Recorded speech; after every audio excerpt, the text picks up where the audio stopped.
guys, this is Rob back for another review, and today I'm going to be taking a look at Generation 1 Sandstorm. This is my original one from the 80s, and my nan bought me this from Woolworths, and the year must have been 1986. I'm not sure about that. I think it could have been, but I'd have been 3. Yeah, 3 then. Amazing. And I can actually remember getting this. I'm sure it must have been a bit later than 1986, probably more 87. That'd probably be about right.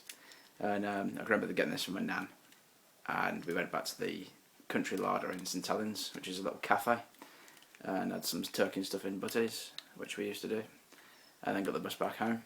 And usually after going into town, we'd go around to the paper shop and get a Transformers comic as well. So I'm really glad that she got me this, so cheers Nan. Shame you're not here anymore, but this still is. It's a nice reminder of you. So he is a fantastic little buggy. All the stickers are a bit worn, and surprisingly the chrome survived on the wheels really good, because I did used to play with them a lot. And the only bit of damage that I can see so far is there's a little chunk of plastic missing off the bottom of the foot somewhere, or somewhere near there. We'll come to that in a second. So, a bit of chrome wear on the head, and as transforming, you flip this down. In fact, I'm not sure that's supposed to be down anyway, but still, flip that down, and rotate the head to get your face there. And then what do we do next? Fold these forward, fold them up. Been a while since I transformed this. Put these arms down here.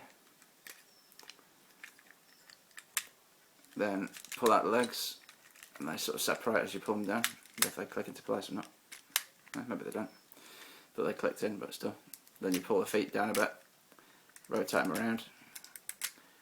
Yeah, that's it. If you look curved from the bottom there, it's a bit dark. That's it. Just watch that there, that little chunk of plastic has broke away. It doesn't affect anything. They're both exactly as stiff as they should be, so. But, there you go. That's something to watch for. Because if mine's done it, I dare say that others will. This is a plastic foot version. I've been told there's a metal toe version as well. So yeah, that's his robot mode. I don't know if he's supposed to have an accessory or a gun. I imagine he must have a gun, but I might actually have it in a box of bits somewhere, but I haven't actually looked or prepared before the review to find out what's what with it. But I'm planning to do a new review on it in the future when I've sticking him up, so, because I'm going to get some replay labels for him. They don't look too bad on the camera there, but not too bad actually. So some of them are pretty damn worn pretty bad though, and he is missing a few. It would be nice to get him back into some sort of order again, because he's in fabulous condition really. He's a bit dusty. So to go to helicopter mode, flip these up, and then flip them back around. And then we can do this and put the head down, flip around. Then shove the body piece up, I think. Is it? No? I'm imagining anything. Oh yeah, there we go. That's it. So I haven't done this for a while. Put them back in. Ah, that's what the problem is with that, I think. I know. Oh, they go back as well, so for some reason. I thought that might be where it's broken, but it's not. Right, flip these around, they just unclip, and no, make it right balls of this. There you go. Slide this down. Amazing. Must have done this hundreds of times as a kid, still can't remember what I'm doing. So, the official transformation is to have him like that, and then flip this over, flip the wheels around, and then that should clip into place there, but it doesn't really want to do it on mine for some reason. It just sort of sits. It's probably just wear, but as far as I remember, it's always been a bit like that. Lift up this tail piece, lift this up, and flip these around. They've got little pointers. That's where they're supposed to go.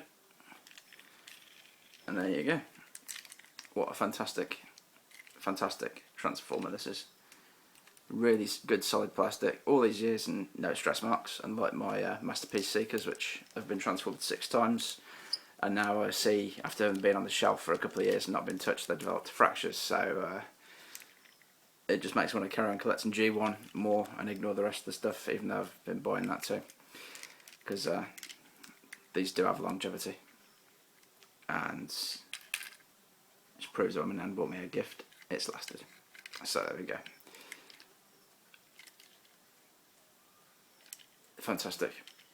Really recommend you pick this guy up. He's got to be one of the best. He's only triple changer I have, actually. I keep meaning to pick others up. But this guy's reckoned to be the best by, I'm quite surprised to find out, by many people. So I was lucky there then. And I'd be inclined to agree. He is fun. And yeah, what we're trying to do, robot mode. Yeah.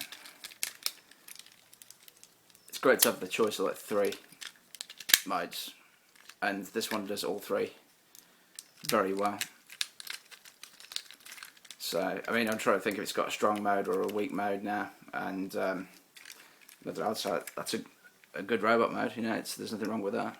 His arms are a little bit small. You can he can bend. These wheels stop it, but he could if them wheels would disappear. He could lift his arms up at the shoulder, but well, it's the same joint to be fair. But that's what you get anyway. So yeah, I'd pick this guy up, definitely. Just want to show you something else now, with the helicopter mode again. I forgot to do it, so I'll just quickly change him back. Just make an excuse because I'm having too much fun transforming this guy.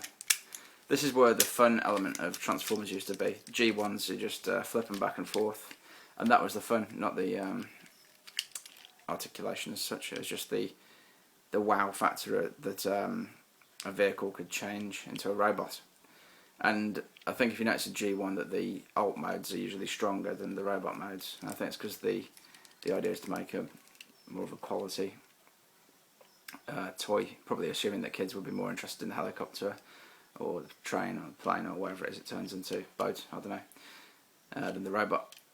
So the robot was the gimmick essentially. So I think, yeah, that's one way that times have changed.